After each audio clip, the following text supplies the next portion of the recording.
नमस्कार। आपका स्वागत है देश प्रदेश संवाद चैनल पर। आज हम बात करेंगे चुनावी राजनीति में फ्रीबीज की सफलता के ऊपर और भारत की अर्थव्यवस्था पर इसका क्या प्रभाव पड़ सकता है उसके बारे में। एक कहते हैं माले मुफ्त दिले बेरहम। जब आपकी जेब से कुछ न जाता हो तो जो मन में आए वो आप वादा कर दीजिए मतदाताओं से और फिर अपनी सरकार बना लीजिए। इलेक्टोरल पॉलिटिक्स में फ्रीबीज की ये अंधी दौड़ कहाँ पर जा कर के रुकेगी, इसका जवाब शायद किसी के पास में नहीं है। उत्तर भारतीयों ने फ्रीबीज का चमत्कार कहिए है पहली बार सन 2015 के चुनाव में दिल्ली में देखा। उसके बाद फिर फ्रीबीज का यही डंका 2022 के विधानसभा चुनाव में पंजाब में भी बजते हुए देखा। दुनिया के सभी प्रजातांत्रिक देशों में एक परंपरा सी रहती है जहाँ पर कि वेलफेयर स्टेट की कल्पना की जाती है और सरकारें अपने नागरिकों की मदद के लिए कुछ न कुछ उपाय करती हैं। लेकिन भारत में फ्रीबीज ने एक ऐसी रेखा पार कर ली है जहाँ से अब लौट चले कह पाना किसी भी राजनीतिक दल के लिए संभव नहीं है। एक बहुत कठिन डगर बनती जा रही है। आपको एक घटना अभी उत्तर प्रदेश के हाल में ही संपन्न हुए विधानसभा चुनाव के बारे में बता दूं। आप इसे फ्रीबीज की कैटेगरी में तो नहीं रखेंगे, लेकिन बड़ी रोचक घटना है। वहाँ के एक क्षेत्रीय राजनीतिक दल के नेता हैं, उन्होंने जो है बहुत ज़ोर शोर से ये घोषणा कर दी कि गठबंधन की हमारी सरकार आने जा रही है और हमारी सरकार आते ही हम 2 पहिया वाहनों पर 3 सवारी बैठने को कानूनन मान्य कर देंगे। इसको जो है यातायात का उल्लंघन नहीं माना जाएगा। उन्होंने जो है उदाहरण जो है भारतीय रेल के डब्बों का दिया। उन्होंने बताया कि सीट कैपेसिटी 70 या 80 होती है, उसमें तो 150-200 लोग बैठ करके जाते हैं। जब भारतीय रेल का चालान नहीं कटता तो 2 पहिया वाले का क्यों चालान कटता है? तो ये जो है इस तरीके की चुनावी वादे जो है देखने को मिल रहे हैं। भारत में फ्रीबीज की धमाकेदार शुरुआत सबसे पहले तमिलनाडु राज्य से हुई। वहाँ की एक पार्टी ने चुनावी वादे के तौर पर चावल और दूसरी चीज़ें बांटने का वादा किया और उस विधानसभा चुनाव में वहाँ कई वो क्षेत्रीय पार्टी पहली बार जीत गई और एक राष्ट्रीय उस वक़्त की राष्ट्रीय पार्टी को हराते हुए। उसके बाद से उस राज्य से इस राष्ट्रीय पार्टी का राजनीतिक क्षितिज से इस तरीके से वो गायब हुई कि अब उसको दोनों द्रविड़ पार्टियों में से किसी न किसी एक को पकड़ करके चुनावी राजनीति में जूनियर पार्टनर बनना पड़ता है, फिर चुनाव लड़ना पड़ता है। अब इन दोनों द्रविड़ पार्टियों के बीच में जो है खुला खेल फर्रुखाबादी चल रहा है और दोनों दल जो है फ्रीबीज बांटने के नाम पर एक दूसरे को शहमात देने का खेल खेलने में लगे हुए हैं। भारत में एक चीज़ तो साफ है कि इलेक्टोरल पॉलिटिक्स में कोई सा भी दल हो, चाहे वो क्षेत्रीय दल हो या राष्ट्रीय दल हो, दूध का दूल्हा तो कोई भी नहीं है। कार्यक्रमों के चोले बदल करके रेवड़ियाँ कैसे बांटी जाती हैं या भली भांति जानते हैं। शायद ये उनकी मजबूरी भी है अपने अस्तित्व को बचाए रखने के लिए।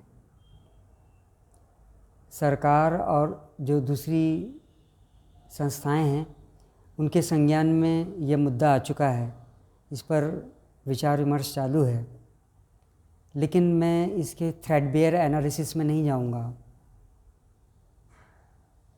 मैं आपसे ये बताना चाहता हूँ कि ये जो सामाजिक सुरक्षा योजनाएं हैं, ये जितने भी विकसित देश हैं और ख़ासतौर पे जो प्रजातांत्रिक देश हैं वहाँ पर ये बहुत पहले से चालू है। लेकिन इस सामाजिक सुरक्षा व्यवस्था ने उन विकसित देशों में नागरिकों की एक ऐसी फ़ौज खड़ी कर दी है जिन्हें सड़क पर सोना मंजूर है या ट्रेलर्स में सोना मंजूर है, लेकिन काम करना मंजूर नहीं है। वो सामाजिक सुरक्षा के नाम पर अपनी अपनी सरकारों से वित्तीय मदद लेते रहते हैं। अब भारत में ही देखिए, कोई भी आपदा आ जाए, कोई भी विपत्ति हो जाए या कोई दुर्घटना घटित हो जाए या कोई और आपराधिक कृत्य घटित हो जाए, सरकारें ऐलान करना शुरू कर देती हैं। आपने ये भी देखा होगा कि पिछले कुछ सालों में जिम्बाब्वे, वेनेजुएला और ग्रीस की जो अर्थव्यवस्था है वो पूरी तरीके से डूब चुकी है। उसका कारण है टैक्स की चोरी और दूसरे अन्य भी बहुत सारे कारण हैं, पर मुख्य है टैक्स की चोरी करना। अभी ताज़ा उदाहरण जो है हमारे पड़ोस में ही हुआ है, श्रीलंका में। श्रीलंका में जो वहाँ की वर्तमान सरकार है वो प्रचंड बहुमत से जीती, क्योंकि उसने ये चुनावी वादा किया था कि सरकार बनते ही हम वैट और जो दूसरे टैक्सेस हैं उनको 15% से घटा करके 8% पे कर देंगे, जो कि सरकार ने कर दिया अपने वादे के अनुसार। लेकिन कहते हैं ना, आमदनी अठन्नी और खर्चा रुपया। सरकार के खर्चे कैसे चलेंगे? और ऊपर से आपने जो है अपनी हैसियत से ज़्यादा जो है एक भारत के पड़ोसी मुल्क से अनाप शनाप लोन ले लिया और अब वो आपके चुकाने का बस का नहीं रहा। लगता है श्रीलंका से श्री रूठ गई हैं। अब उसको जो है भारत का ही सहारा है। अभी भारत ने डीजल भी दिया है और बहुत सारा सॉफ्ट लोन भी श्रीलंका को दिया है। संयुक्त राष्ट्र संघ भी सामाजिक सुरक्षा के कार्यक्रमों का पक्षधर है, क्योंकि जो आर्थिक और सामाजिक रूप से पिछड़े लोग हैं, वंचित लोग हैं, उनके लिए ऐसी योजनाएं तो होनी चाहिए, उससे तो कोई इनकार नहीं कर सकता है। पर साथ ही साथ सब्सिडी और फ्रीबीज़ में क्या अंतर है, ये आपको और मुझे समझने को होना। मतदाताओं को चुनावी घोषणा पत्र में जो कार्यक्रम बताए जाते हैं और जो माल्य मुफ्त ऑफ़र दिए जाते हैं, उनके बीच में बहुत महीन अंतर होता है। उसको उन्हें समझने को होना और ये उनको सुनिश्चित करना चाहिए कि जो जनता ईमानदारी से अपना टैक्स चुका रही है उनके चुकाए हुए इस टैक्स का सरकारें सदुपयोग करें,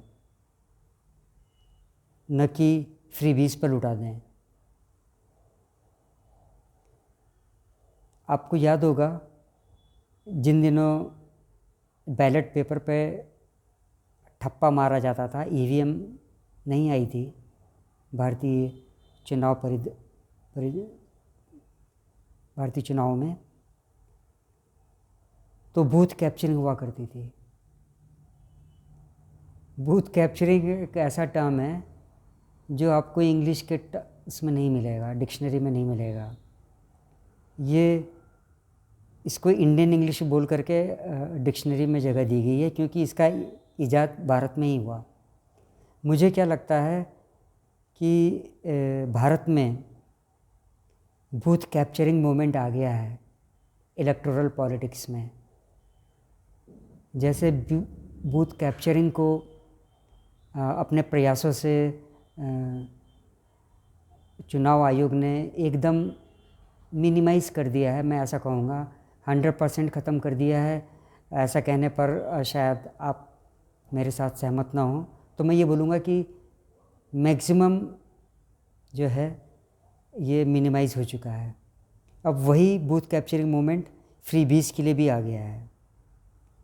उसके लिए हमें और आपको आगे आना होगा, खड़ा होना होगा, और सरकारों को विभिन्न माध्यमों से ये बताना पड़ेगा कि ये फ्रीबीज वाला मामला और नहीं चलने वाला है, हमारी कॉस्ट पे है। ईमानदार जो जनता टैक्स पे करती है उनके कॉस्ट पे है। आज के इस अंक में इतना ही। इस अंक को अंत तक देखने के लिए धन्यवाद। आपसे अनुरोध है कि आप कृपया मेरे इस चैनल को देखिए, साझा कीजिए और मेरे साथ जुड़े रहिए। जय हिंद।